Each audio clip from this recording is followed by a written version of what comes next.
Good afternoon and welcome to the September 28, 2022 meeting of the Intergovernmental Cooperation Authority for Harrisburg. All members are here. Carla. Who's Carla? I haven't heard from Carla, so we will see if she makes it. Sorry.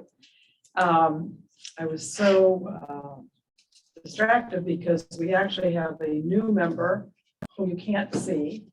Mark Ryan used to be the representative from the budget office, serving for exactly 2 years this month. And it really flew by because it doesn't seem that long. And in his place and online is Mike Wood, who is the director of the Bureau of Performance Review and Program Analysis. I hope I got that right, Mike. It was close. It was close. Uh-oh, all right. Well, next time when we do meet in person, I'll take your business card and then I'll get it right. So welcome, Mike, and I'll look forward to meeting you at some point and talking to you. And I believe Mark has brought you somewhat up to speed. And Mike Cassidy is another Mike who is here, and he is our general counsel. So we haven't decided if one of you has to be called Mikey or whether we'll just go Mike C. We'll call you Mike C. Mike C. Well. Is So- the other Mike on the phone? He's on Zoom. He's on Zoom. Yep. That's City Yep. Harrisburg. No, he's the State Department of Budget. Okay, Yep. thank you. Budget office. Yep. Budget Office, sorry. That's okay. Yeah, I should have Does kept he have a going. I name, just, or is it just Mike? Mike Wood, Mike Wood. Mike Wood. That's a solid name. Originality, Eric. So welcome. Next on the Thank you. agenda, or first on the agenda today is the approval of minutes, which I hope everyone has had a chance to review. And I'd like to ask for a motion to approve the minutes for the monthly meeting of the ICA on August 31st, 2022. I'll make that motion. Thank you, Ralph. Second. Second. Doug, thank you. Any comments? All those in favor say aye. Aye. Opposed? Motion carries. Welcome to fall 2022. The next few months, we'll see a pickup of an activity of which I think the most notable might be the city's discussions about how to allocate the remainder of the American Rescue Plan money. So we will follow that closely, as I think probably October, City Council and the mayor will have those discussions. And then we also look forward to the discussions and following the discussions and negotiations for the city and its goal of paying off the remaining nearly 20 million AMBAC debt before the end of the year. So those are exciting things, and I'm sure there are many other developments that will happen, including we were just talking about 2nd Street going two-way and seeing how that goes the first day. And I think we're going to move right into the 5-year financial plan. And as you may remember, at last month's meeting, we extended the deadline for the final submission of the city's updated 5-year financial plan. And the city submitted this document on September 20th, 2022, meeting the timeline extension. Marita has asked some time to discuss the submission, and I'll turn the floor over to her and to Brian McCutcheon, who is here with her today. Thank you, Madam Chair, and welcome, Mr. Wood. I'm glad to have you aboard. I have a few written comments, if you don't mind, that I think are worth note, and then we will certainly open the floor for any specific questions and so forth. I believe that the ICA 5-year financial report was truly the work of many for the collective good. The city's finance staff and members of the ICA board have provided valuable input into the review process. This invaluable input has permitted the city to provide a complete report to the ICA. As we move forward through the fiscal year, we hope to use this report as a guide to the city and a guide to advise and provide information to the ICA. The hope is that the lessons learned from this year's report and related input will permit a more improved and useful financial management tool for the future. The supplemental letter was intended to clarify the city's policy structure and related policy objectives. The hope is that the information was useful to the ICA board in clarifying some of their more general questions. As we move forward into the 2023 budget season, we begin to prepare for the future years of the 5-year plan that was submitted therein. Such a plan permits the city a chance to observe future expectations and to monitor and manage the future of the city's finances. As a director of budget and finance, I am amazingly humbled by the ICA board's desire to work with the city's finance operations to assure fiscal stability and sound financial management. And as you can see, I did provide the ICA a brief supplementary letter as part of the amendments that were made to the ICA report. And do have a couple updates for you, if it's okay. Yes, please. Last night, we did present the mid-year report to City Council. There were questions by the council, but fortunately, I think we're able to give appropriate and necessary answers. And they had asked for a list of vacancies, so we'll be preparing that. Actually, the HR department already has that available. They wanted it by department and by bureau. So Tim Brooks, the budget manager, is working with the human resource manager, Joni Willingham, to provide that to Mr. Majors, who requested it. And of course, it'll be shared with all of City Council. Also, further clarification on the ARPA. The chair of Budget and Finance, Asha Green, had mentioned that they are awaiting some clarification on the description of the ARPA presentation that the mayor provided in this document. So they're waiting for a little bit of clarity and some specific approaches to some of the recommendations. I believe that Denise Hill from our Community Development Office is helping to provide that information, along with Dave Baker is providing some information on the pocket parks and the spray parks. And I think the fire chief is providing information on the cost of the radios. The radios are like over $1 million. They're very costly, but it's necessary because of the intercommunications, not only with not only with the city, but Dauphin County, Cumberland County, Perry County, all the counties that we assist as part of that process. So we're hopeful that that information is to be provided sometime in early October, per Mr. Hartman, who informed me today. So we do have a good communication, the mayor's office does, with the city council. So we're hoping that that'll help clarify some of their questions and be able to have a lively discussion sometime in October on the ARPA. Now, that doesn't necessarily mean that they'll adopt it in October, but the discussions are to begin then, as far as I know. Ms. Green, also Vice President Green, also brought up the fact that she has some concerns about the full payment of the 20 million, approximately 20 million to AMBEC, and that yesterday when we announced that the fund balance would be what, Brian, was at 37 million? Projected by the end of the year. I think that's what her focus was. Yeah. At 17.9. Right, if we paid the 20, would be down to 17. So she had some concerns about that, which she voiced publicly.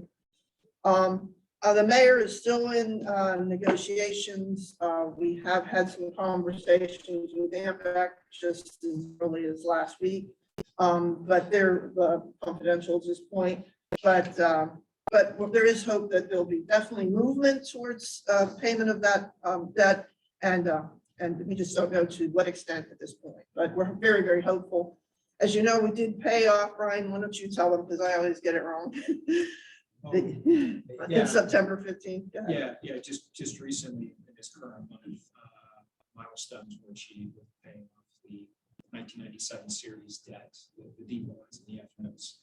Final maturities occurred on the 15th. So that, as we've been previously referencing and announcing, that $8.7 million, no longer have a budget for that going forward. And then also just as an add-on to that, we have happening this week another significant payment for the police pension plan. And also the fire plan too. The city's calculated MMOs. We calculated last year for this year are being paid this week. And then we're doing that in conjunction with, we anticipate probably tomorrow, the pension system state aid will be coming in. So I was trying to, capture that in the month of September, to show an offset or a balance between revenue and expense. The pension system state aid, it's been confirmed. It's 3.25 million. So that covers about 75% of our MMOs, because the police and fire together are approximately $4 million. So that's the most recent significant payments that are, outliers, in addition to our normal check runs and payroll. So that is what I had to speak about today, but I'm certainly prepared to answer any more detailed questions if we can. If we can't get a specific answer today, Brian and I will research it and put it in writing and respond accordingly. But we are just abundantly thrilled that the team has worked as a team, and we've been able to collaborate, cooperate, and communicate, most importantly, and hopefully we believe we have a good product. I wouldn't say it's the best product in the world, but I know that next year it'll be greatly improved because of the input that we've received.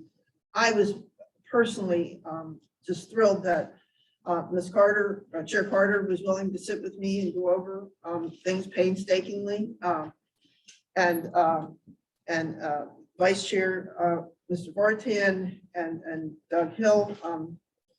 So it was just abundantly clear to me that you guys wanted it right, and so did we. And so our goal was to present the best we could with the staff that we had and the information we believe would answer your questions. And this is where we sit.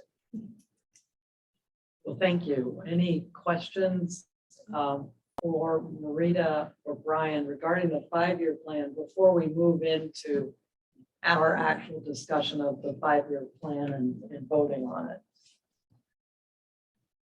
Yes, sir. I've never had a chance to ask Brian a softball question, but it's maybe an indication of how much things have improved over the last 5 years. And then, Brian, did you get a chance to celebrate when that last payment went out on the DNF? I appreciate the softball, by yeah, somewhat. I know up in we kicked it around in our office, even up in the controller's office. We got invited up for donuts and coffee. And it was a mild celebration, but at least we were recognizing the significance. So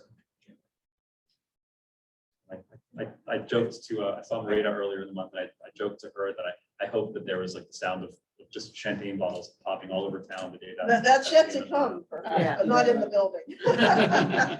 We downplayed it. Yeah, that's yet to come. We might just have a bottle tucked away somewhere for that very activity. Major milestone. That's right. Bravo. I mean, I've been here now almost, it'll be 10 years for me in November, but this was a 25-year issue. So there are some people that have been, here longer than I have that could really, with their expressions of happiness and instead finally being matured and no longer on books. So appreciate the thoughts. Thank you. And we certainly wish the mayor good luck in getting a good percentage discount on paying off that airbag. When I first started, we were in the midst of taking on insurance advances. Oh, I okay. recall that, so I can appreciate coming from that point to where we are, sitting here today. I think just a general comment. I think kudos to Marita, to you, your team, and everyone in the administration. I think there's a lot of work to be done, and I think we recognize that. And I think the 5-year plan recognizes that. And I think I just want you to know, from my perspective, it's appreciated that on the one hand, we do get to celebrate some major positive milestones, but at the same time, I get the feeling, and I think the plan reflects that you have in your vision all of the issues that you're going to be addressing over the next 5 years. And how that plays out over the next 5 years, I think it's how much positive comes out of it. I think it's just going to be a testament of how much you can accomplish over this year and the upcoming years. Yeah, we came in, as you know, having to put forth a budget because the previous administration did not. And the mayor was just so positive. And when we had the budget hearings, everybody was very positive. And I think staying on that positive note, despite the fact we know we still have multiple challenges, our capital is still in dire need of funding. We know we have, our medical is self-insured. That's a major challenge that we face pretty regularly this time of year. And of course, we have some, potential bridge failures that we've got to consider, and we're working with Dauphin County to hopefully get that funded through the infrastructure bank. But there's a lot to do, but the fact that we have the support of this organization, this board, has just enabled us to feel empowered that we can accomplish these things as long as we sit and discuss intelligently and come forth with recommendations and who's responsible for what and when and how do we deliver what we need to deliver. And that's where the rubber hits the road, so to speak.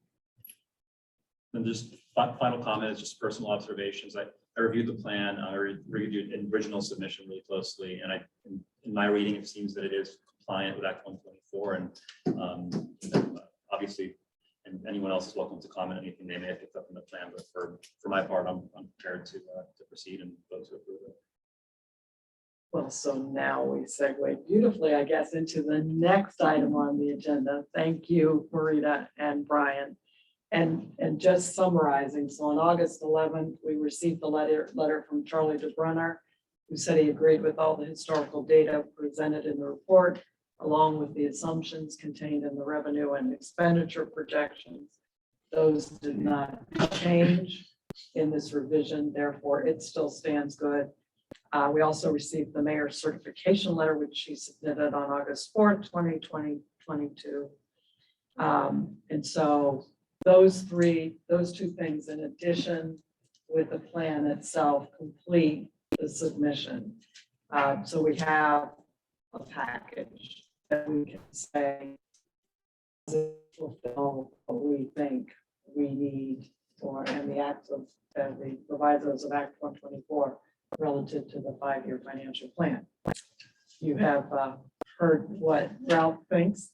And I think we will obviously want to take a vote. I think equally important, we should discuss what should be contained in the transmittal letter to the mayor. As you may remember in the past, we share the vote, but then traditionally we will also include a couple of provisions that perhaps either we're missing or that we want to include a special emphasis on making sure that attention continues to be paid to that.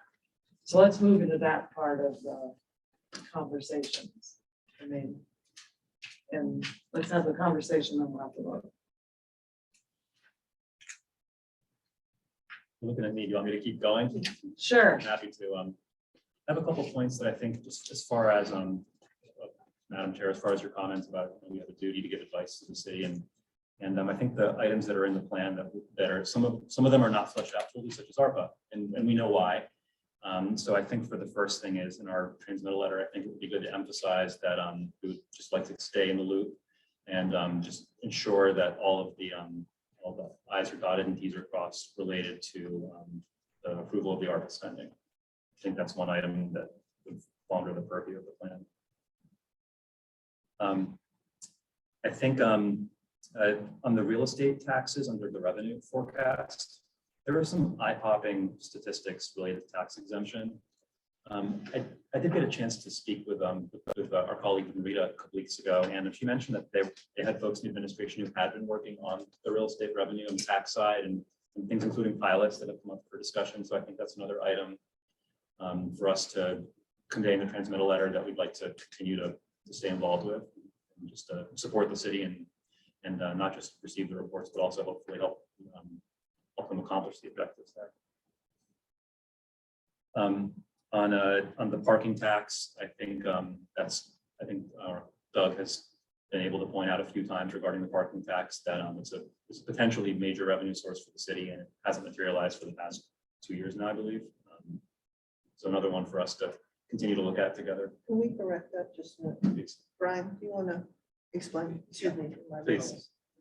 Yeah, you mentioned the like parking tax revenue, which we still do get, but I think Right. you're thinking of The payments from the, the ground lease payment from HPA and priority payment from. thank you. You guys. Easily confused. Thank you. Yeah, the city still receives parking tax revenues from some of the sources constituting parking tax.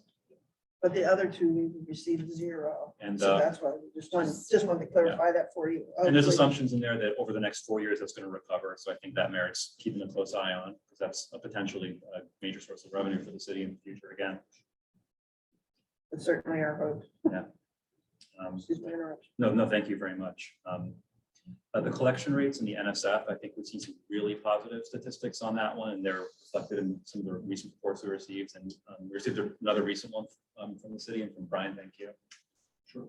So I think that's an item to continue to convey the importance of, and I think it'll long-term for the city. There's hope, I think, that fund will stabilize and the fund balance will hopefully stabilize. This is one that I brought up, and I don't know if others would agree with this one, but it had to do with just a personal concern, seeing the city's discussion about the overall headcount personnel. And I think there's potentially 2 issues there. One is that there's a high level of staff of vacancies for funded positions that are related to the difficulties that everybody faces regarding recruitment and retention of qualified personnel, right? And I think the second one is that when the city does onboard potentially large number of new people, there's always management challenges related to onboarding new people, training them, and working them into the management flow. So I think that's an area where we should just continue to give our advice to the city to make sure that the headcount and staffing is minimize the disruption related to both vacancies and lots of a high number of new people. The last item I wanted to, two items I wanted to mention. One was related to the OPEB trust. I noted that it was in the supplemental letter. Thank you, Marita. And that's one that I think it's a specific requirement falling under the original Harrisburg Strong Plan and Recovery Plan. And that's close, but has yet to be accomplished. And the last one is just the promote economic development item. And I also, when I spoke to Marita a couple of weeks ago and the mayor's staff, they indicated that they have created a first internal working draft of the economic development plan. It's still internal, so it's not in a form to be transmitted yet, but I think it's an item that we've been speaking about for years, and we've seen fits and starts, and it looks like under the new mayor, there's finally some traction there. It's another item for us that I would recommend transmitting, that it remains an area of focus. So that's my list of comments that I think fall kind of outside of the approval, but kind of in the ongoing monitoring of the plan. And Thank if it you. makes the board happy, excuse me again for Thank you. interrupting. I have reviewed a copy of it, so it's a real document. Oh, It's good. not Mr. Rogers make believe. It's a real document, and it's reasonably high level. I'm not really to discuss it in great detail, but just so you know, there is a product. It is complete. It's being reviewed by the administration. But I think you'll be reasonably pleased. At least it's a great start to begin much better discussions as we move forward. Great. You hit almost every point I had written down, so that's good. Kathy, is there, I know OPEB trust is always one. that That's you- always on my list, so Yeah. it's nice to hear that that's addressed adequately. I don't really have anything to add. I do appreciate the opportunity to have a chat with Maria to get some clarity to some of the comments that I raised and how they were been addressed in the redraft. So The only other thing I think we should do is make sure we review the supplemental letter and make sure that everything that's in the supplemental letter that assures us that there is forward momentum that we reiterate that we're very interested in making sure that it's either moving forward or that it is addressed as it's detailed in the supplemental. Jeffrey, did you have any? No, Mr. Wojtan covered all of my concerns as well. Okay. in his list, so I'm good. I'm more than happy to take a stab at Oh, the yeah, first draft. okay, If the board would like me to do so. let's think about that. Yes. I believe if I called on Ralph, he would be willing to make a motion. I'd be happy to make a motion to approve the plan. If I could ask if it'd be okay with everybody to make the motion similar to last year. I noticed one typographical error that jumped out at me, but if there's anyone else noticed them and wanted to correct them, if you could approve it, that's subject to a clean restated version with a date stamp on the cover, same as we've done in the past. And if that would be okay with Marita and everybody, I'd be happy to make that motion to approve, subject to a Yeah, there are a couple Certainly. typos. clean stated Yeah. copy. Thank you. Certainly. I'll make that motion. I'll second. All those, any other discussion? All those in favor say aye. Aye. Opposed? Motion carries. We will get that done and we've got time for a change. So I think as long as we get it done in the next, week, 10 days, I think we're all good. At some point, I'm going to Pittsburgh, but we'll work on it. Okay, good. We'll work around it. There are two, the next two discussions have to do with just internal goal setting and clarity. And so we'll go through those. And I think one needs a motion, but the other one doesn't. So at the July meeting, I thought it would be appropriate that perhaps this year we might set some goals for ourselves as the ICA. And we set goals for the city, we tell them what we'd like to see. But I think there's also some merit in holding ourselves to some accountability. Jeffrey has shared with everyone in draft form the goals that we would like to set out for ourselves. And I don't know if you've had a chance to review them. And hopefully you have. Are there any that we missed? Are there any that we should delete? Any comments? So, all right, then this, I think we should, just to memorialize it, I'd like to ask for a motion saying that we'll accept these. I think that's fine. I think they're always subject to change. Right. You can always come back and add a goal, delete a Right. goal. It's your goal, Right. so it's fine for now.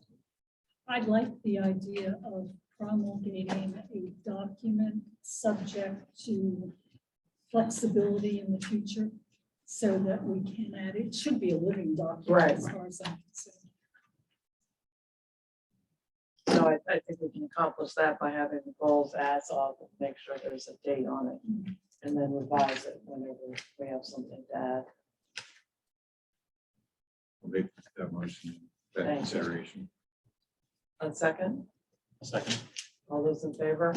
Aye. Aye. Opposed, motion carries. So Jeffrey, if you could remove the draft watermark. I think it should be just one continuous list, not give them each equal merit, and then add the date, and then that. Maybe revise from time to time. by the Yeah, board. we can. And oh, sorry, because the other, maybe that's the footnote. Accepted at meeting today, 9/28/2022, subject to future revision.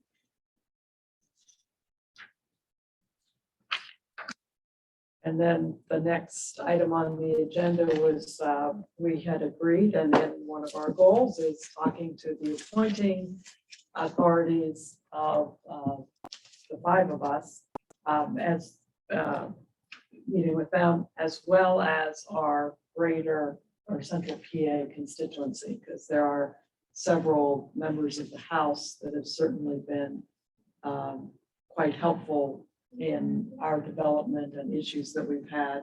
And as well, we've kept Senator DeSanto informed. So I'd want to incorporate those 3 or 4 people as well, because we will have a new rep, Dave Mattson, coming in, so we'll want to do that.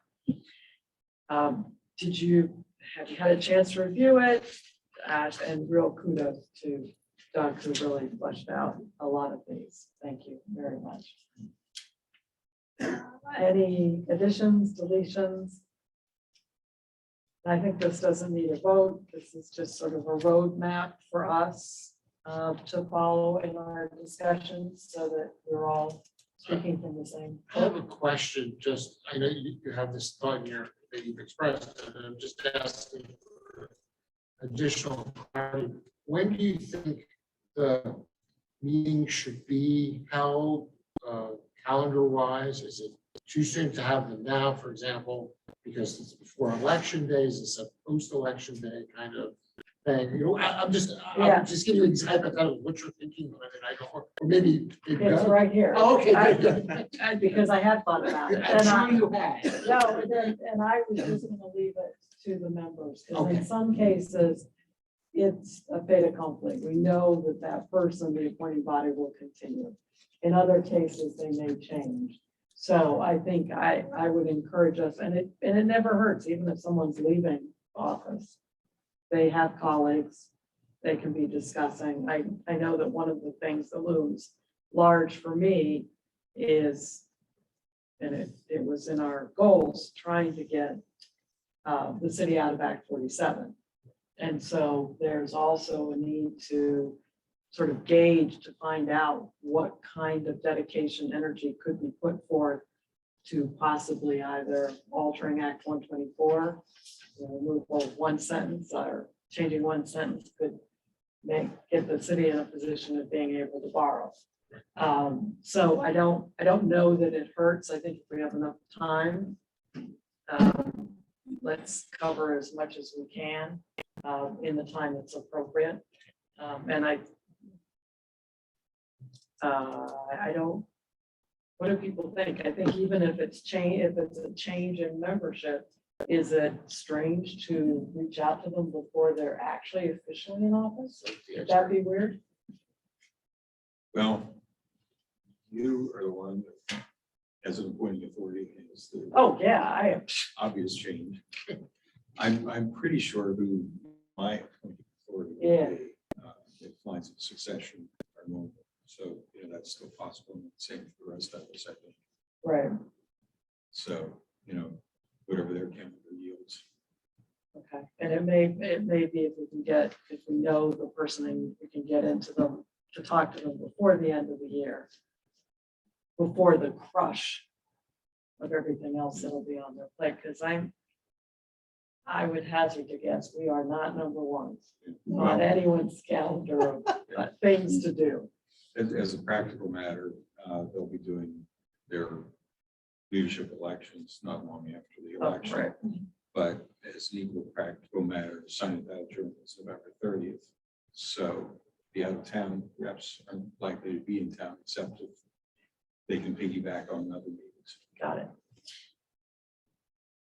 This is the fellow who's done this many Yes. years. It's clearly in the know. And sometimes staff is Staff will be right. and will be very helpful as well as their staffs. Right. Can be very helpful communicating, either arranging a meeting or just communicating the need for a meeting. So I would, to answer your question, I would say leave it up to individuals to see what they think they can get done. And most importantly, let's keep Jeffrey in the loop to know who's been met, who hasn't. I would be happy to go to all 5 of the meetings. I We're don't talking mind. about like 9. 10. I'm happy to go to all 9 of the meetings. I don't mind. I mean, even if I'm just there to hold the piece of paper and take notes, it's fine by me. I don't mind doing that. It's really, once again, it's the choice of the board members. Okay.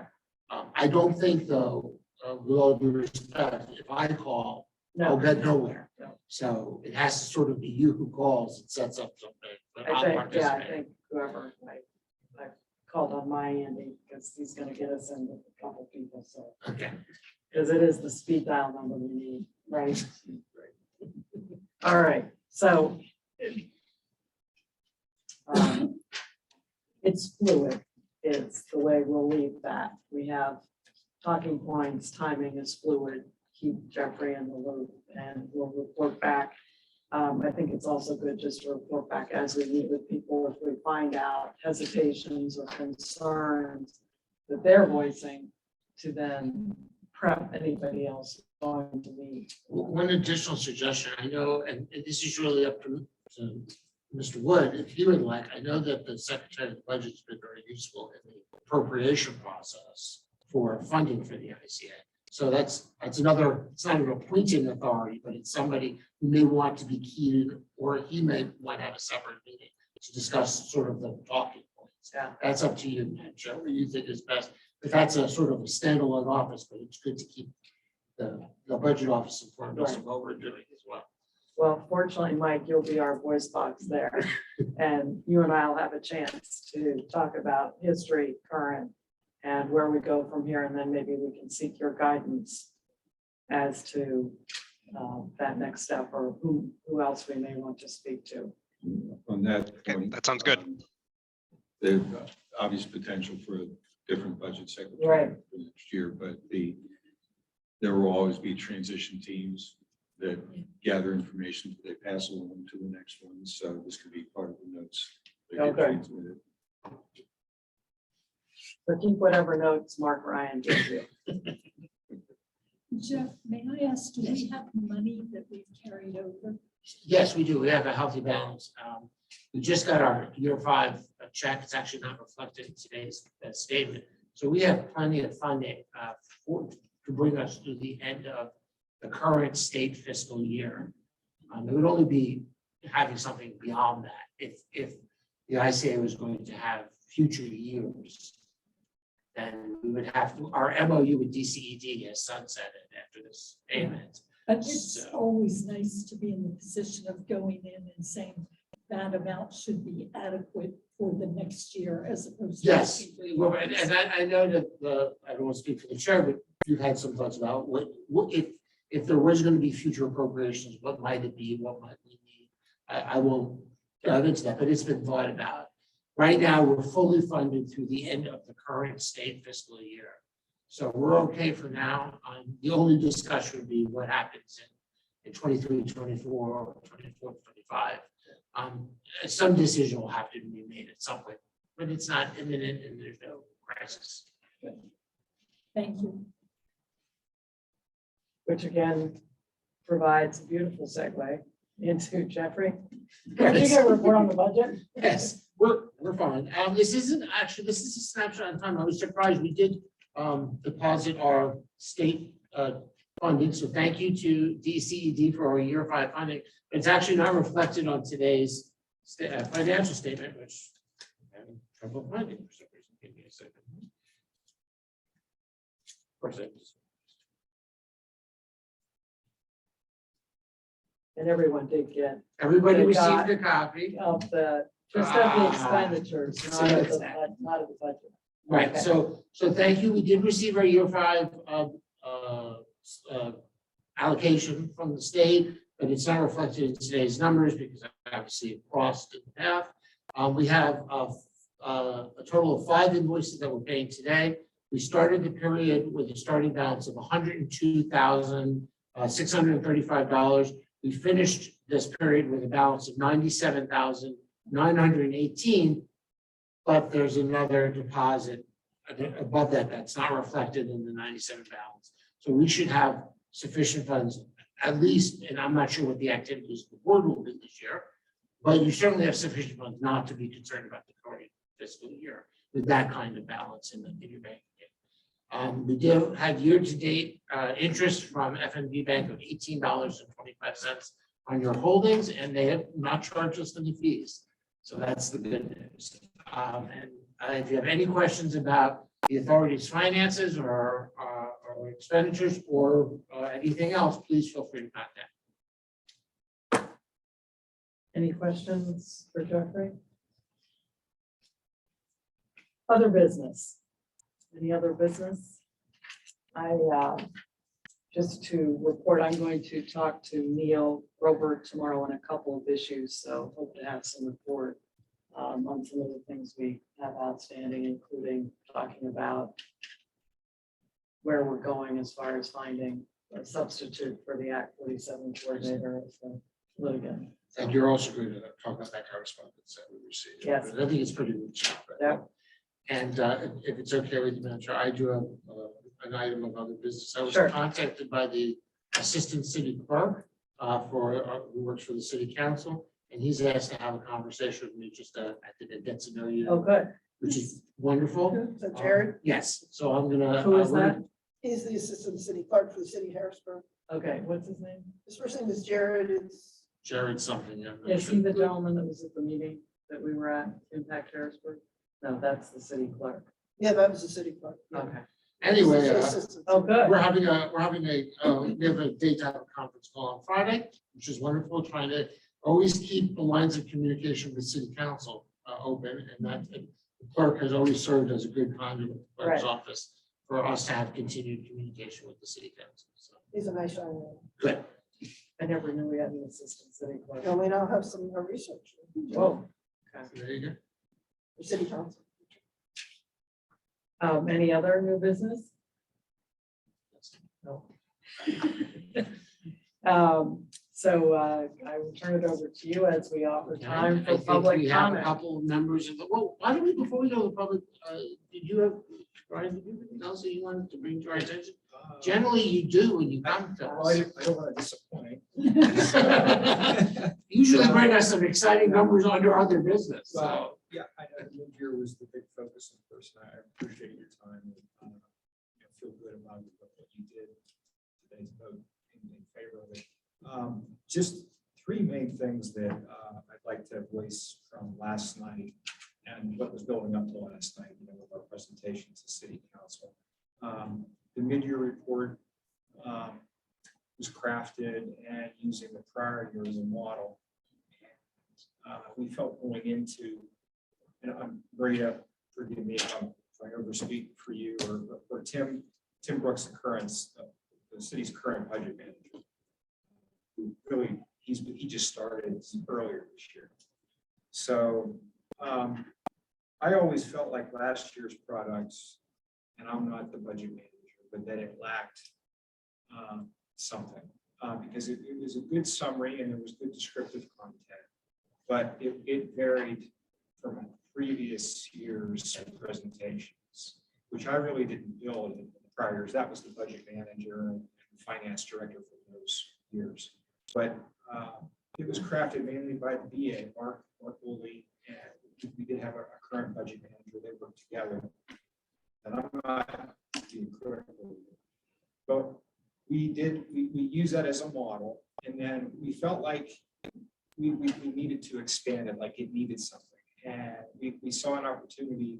We collectively discussed and also talked to City Controller's office about a tie-in from the accounting system to our monthly reports that we communicate with and that we forward to DCED, of course. So we wanted to build that. So we created supplemental schedules on revenue and expenditures. And all we didn't replicate Bill and Charlie's report, but we used the format and added a column of projections, which was not really in the main body of the mid-year, but it's also in the 5-year plan. We felt like here's an opportunity to tie from the system, the mid-year report, monthly report that goes out to the city officials, and the 5-year. So I think it was pieced together, but I think it came across favorably. They seemed to be good with that presentation. And also on the expenditure side, we crafted it what city council was used to, what they approved. When they do the budget ordinance, they approve the major object totals of personnel, services, supplies, and other. So we crafted it that way. The second item was AMBAC, and that's key to this plan, I think. And I don't have to discuss it. We put a lot of thought, a lot of analysis into it, and it reflects the goals of this. And this is just a scenario. I'm not saying it has to be this way. This is just one idea. But it ties back to these priority projects too, these capital priority projects, 1 and 2, and incurring a little, I say a little, some financing, if we can, next year to help fund those projects. And the difference between that new debt service and the GO debt now going away is round about, $6.5 to $7 million. So that's how this 5-year product goes from 17.9 million in cash at the end of this year, all the way up to 45 million plus at the end of 2026. So this was eye-opening in that sense, to say how are we doing this? But that's the key component here, that freeing up of debt. And if we come back to AMBAC, if AMBAC gets paid off, then you don't have to worry about $4 million going to AMBAC next year in scheduled debt. So, and the last item is just our cash position. I mentioned, stuff that's been happening this month. We project the end of this month will be around 36.1 million in cash in the general fund. So I took a look last year at this time, and last year we were 36.6. So that gave me some comfort as far as how consistent the city has been, revenues and expenses compared to last year, through the first 9 months. Those are the 3 main things I just wanted to talk about today. Well, thank you. Thank you, Jeffrey, for asking. And just to make sure and to clarify in my own mind, the American Rescue Plan monies sit somewhere else entirely and are not included in that. Yes. Correct. Okay, I just want to make sure people don't get worried and say, oh my gosh, if that includes the ARP money, then we're in trouble. Right. It sits separately. To create an audit trail, those funds are in our federal grants fund. That's where those funds currently reside. And what about the portion that we did distribute them for the bonuses and the the HVAC and the other third item? I can't remember right now. Yeah, yes, we've already reduced that position. Now it's 46 million in total that has come in over the last 2 years. We did do an interfund transfer from the federal grants fund to the general fund for the lost revenue calculation that we did. That was the roughly 8.9 million. And then we did have a few payrolls ago, the bonuses that were dispersed to mainly fire and police, first responder, classified employees. I can't recall the total, but it was around 7 figures on that total. And the this week's check here paying the floor company is doing the HVAC project. That's roughly 1.5 million. I don't think that's the total. I think that's the first payment. Yeah, it was like 5.5.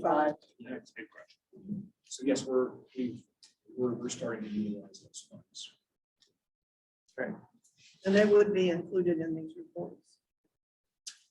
Those disbursements. Well, in the mid-year report. Well, actually, no, because the bonuses and the. Oh, they happened after from 6:30. I'm And sorry. they're paid directly out of the federal grants. Yeah. Okay. But the interfund transfer to the general fund, it wouldn't show up in the mid-year because it did happen subsequently. Right. Was the core payment also come directly from the federal? Correct. Right. Fund? Correct. Ryan, any update on the ERP implementation since we last saw you? It's moving along. We've recently gone over. They seem to be focused. The team from Tyler on the coding for like accounts receivable codes, charge codes. It's the chart of accounts. We've created it and they've uploaded it successfully into Munis. So now we're working with our chart of accounts. It's similar to what we've currently been using in Penimation. It's a different structure because to be functional. But everything's been uploaded, like budget unit wise and accounts. And now they are crafting training sessions to get people we're not there yet, but the idea is to get people to go in and start doing what they normally do right now to get a sense of what needs to be done, entering payables, entering requisitions. We've been, in the last week or so, we've been concentrating on project ledger, project accounting for our grants that we track. We've always called them task codes or project codes. That they call them project strings, and it's all about the grant funds to track the activity. So we're getting close. I don't know the timing where it's going to be more of an intensive hands-on training session for not just people from finance, but from all departments. So I think the last I heard that be November, maybe even late October. And what units are you going to be turning on live and when? Well, they're encouraged about doing. They keep saying go live, the beginning of the new year. So it's quite an undertaking, and I'm a bit cautious about it because I've raised the question: do we really need to? What if we would delay? I'm not saying we will, or like say a month, but it's a lot. It's a lot, and I still have to do my normal year-end processing. But more importantly, I need to, I'm still working on the audits, and I'm not where I wanted to be. We've been making progress on the field work and getting our auditors what they need, but I've been slowed by. The Munis Tower project is one of those factors. So, but it's a lot to compress into the last 3 months. So, Which units do you think they'll be turning off, going live with first? well, when you say Just the general. finance is what they really want. The financials is what they want to kick off. They want to get that, and then they'll roll into Payroll. HR, payroll, Subsequently. tax, mercantile tax billing. Do you have to run, out of curiosity, do you have to run parallel with the old system and the new system, or do they actually import all your old data onto the new system? Well, they will be doing that. They're going to be taking the previous 3 years, 2020 through 2022, and they'll be able to, with Steve and our IT department, they'll be doing that migration to secure that those first 3 years of history into the units. So I've been working with Steve. He's leading that. He's trying to line everything up to get an understanding of what needs to be transferred, like what the balances mean on the general ledger. It's that type of discussion. So I'm working with him to get the clarity that he needs, so he knows how to go forward with that migration. It's a new system. It's like you need the time to use it.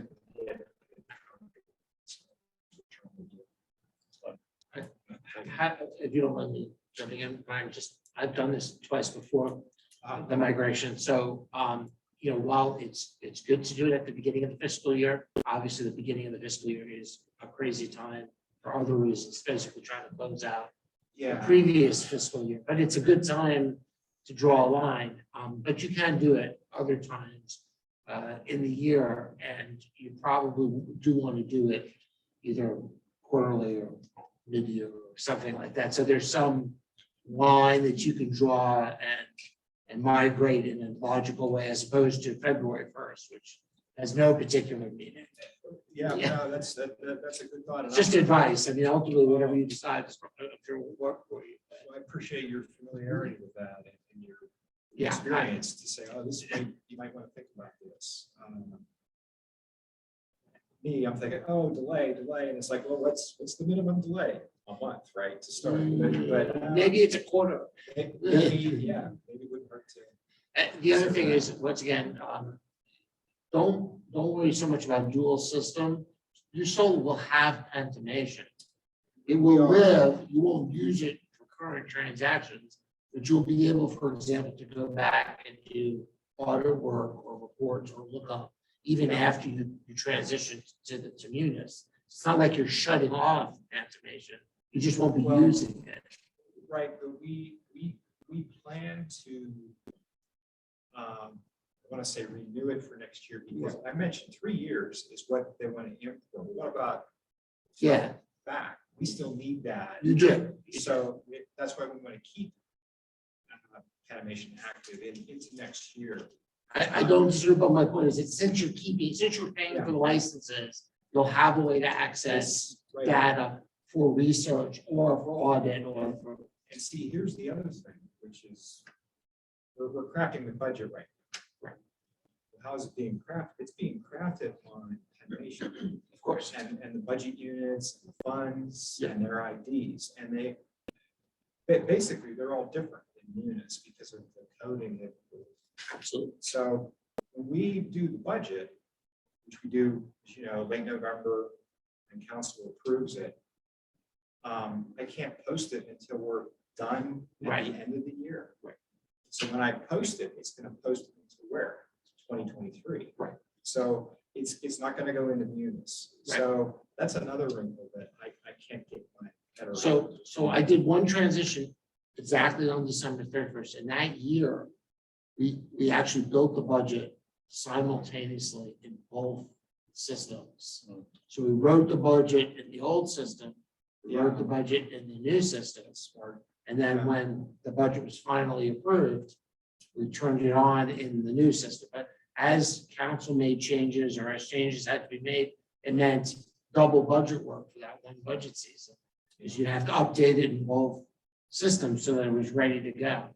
So that was one advantage, one disadvantage of doing it timed to the fiscal year. If you did it in the middle of the year, let's say you did it after 6 months, what you could do is you could spend part of that first part of the year. You could put the budget in, but you'd also have to put in all those current year transactions that you logged in Pantamation. You'd have to migrate them into Munis. So you'd have 6 months of actual transactions. So either way, you're doubling your work for some period of time. There's no way to make a transition because the city is going to continue functioning. Right. So wherever you draw the line, it's going to be messy, is really the Yeah. bottom line. And so you know that you have another resource in Jeffrey to follow Happy, up happy on to it. give you, it's not always helpful, but I'm happy to give you advice. So, And actually, I'm not so concerned about myself and I'm worried about everybody else. Yes. When they go in to use the system. Casual and they users. get stuck and they don't know what to do, and we have this. It's tough. I don't want that. On the other hand, if you take away Pantamation and you just have Munis, necessity is the mother of invention, and they will figure out how to use it. It'll be very Yeah. chaotic and painful, but they will figure out a way. So, all right. okay, that's my. No, I'm still back over to you for Okay. public comment. I think we do have some members of the public. Mr. I'm Epstein. gonna have Brian hand Okay. out our second set of right to know requests. Based on the discussion, I would point out a little different perspective than Doug, that December is a little tough for folks. Pay raise is gonna be 8.8% in December, and they go to the society dinner, so I don't know that you're gonna have any meetings the first week. In terms of the new legislators coming in, they're not sworn into January, but they begin getting paid in December, so they're in play. I think what's of real importance for you guys is the fact that you're gonna have 2 new chairs of appropriation. Pat Brown is going and Stan Saylor, and that's huge. These are really competent, bright guys. I'm not saying that people that replace them won't be. I keep an eye on that. I think the majority leader in the House is gonna be challenged also. And it's pretty clear the other places where the transition is going, but depending on who the gubernatorial candidate is, one candidate will have his transition team up and running the next day. The other, I don't know what planet he's on, but you know, and I think you're right. You're probably not first in line, but I don't think it's a good idea to wait. I mean, and you're in Harrisburg. That's a clear advantage. What I passed out to you is our second set of interrogatories, or actually right to know requests.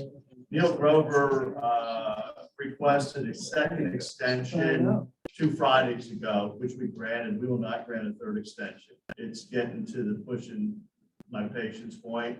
So the second right to know requests are there. The first were the ones that dealt with economic development pilot, NSF fund and OPEB, the same issues that we've been tracking since day one. You guys signed off on the letter, so, or what, I guess, on the 5-year plan. So this may be moved. Wanted to point out, so they think Brian pointed out, he's with the city for 10 years. Our organization in one, I guess, formulation, the other has been involved with the city since '87. For those of you old enough to know, we were the one who successfully sued the city over Mount Asheville. That goes back a long time. I go back to the time when the trash facility used to be where Hack is. So we have a longitudinal memory. Some of the issues you guys aren't tracking that we continue to track, but we take the right to know request seriously and the information we expect to get back.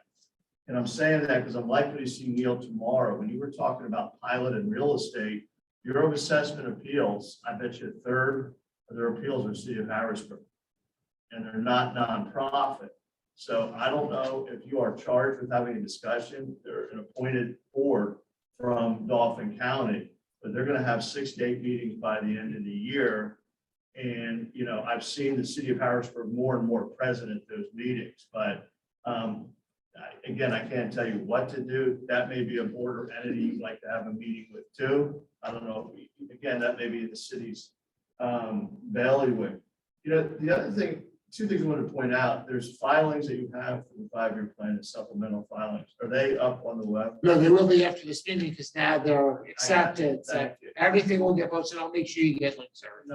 And also just re-request if it's possible, you know, I like meeting with you guys at 4 o'clock on a Thursday.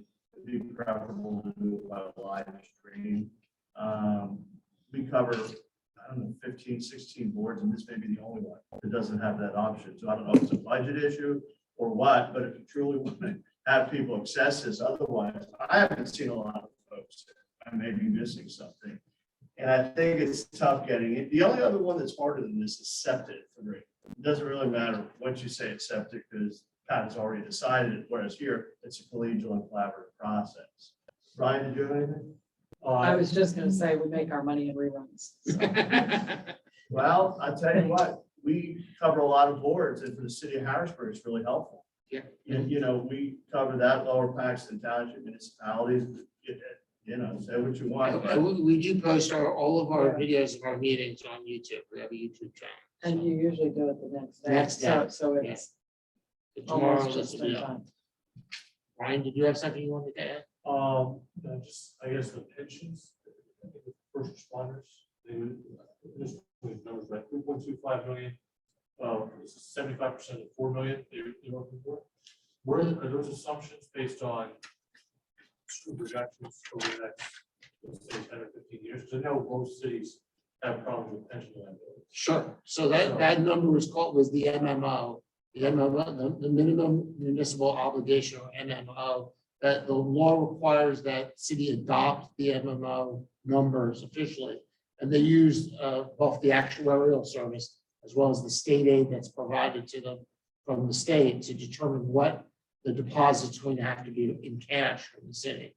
So that's how those numbers are determined. And then I'll ask Brian, the MMO memo was approved by council or will be approved by council? Or? Right. This is last year's MMO. Right, it's being dispersed this week. Right, it's from the Right. 2022 MMO. But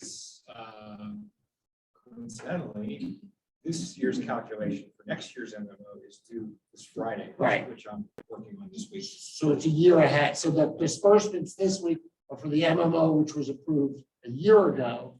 And the MMO that's going to be approved this week are for the disbursements a year from now. We're doing a year ahead. Thanks for the fire and police. Fire and police The pension. emergency response you talked about, I think that's a bonus or separate. That was item. separate. Do you guys know what the unfunded asset liability is? I mean, that's the You question. know, I guess my point is, a lot of people have these very, like I said, Yeah, there is a, 9% return. I don't think Brian, I'm gonna put Brian on the spot and ask that, but I will draw your attention to the consolidated annual financial report. Because in the CAFR, there is a pension review.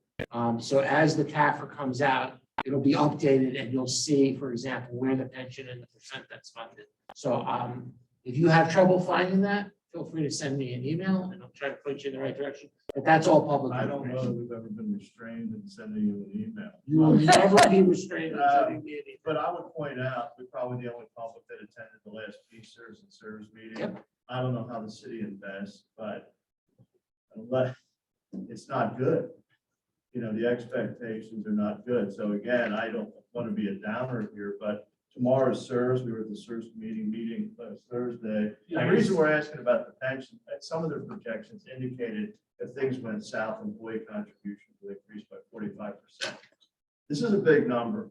Nobody's paying attention. So my job is to make sure that at least we wave the flag. I would suggest, just to answer your question and to be able to move on, that you pay very close attention to the upcoming this week MMO memo that's going to come out from the cities that details the 2023 minimum municipal obligation pensions.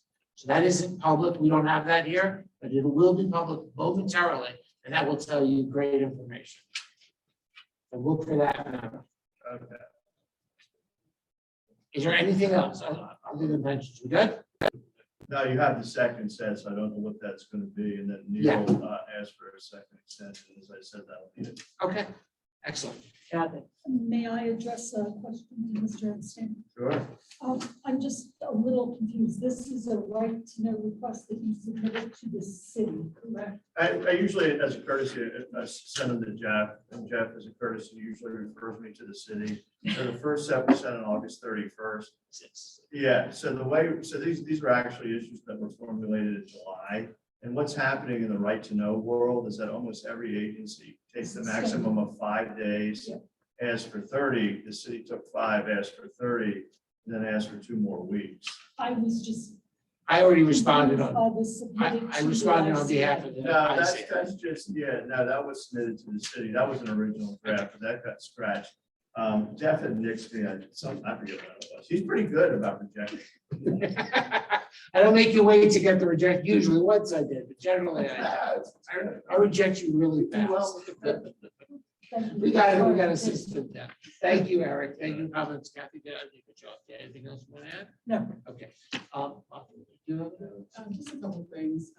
So I've been in this role for a couple of months and come to meetings and, you know, I just want to know if there's anything that you guys need from DCD is by way of support.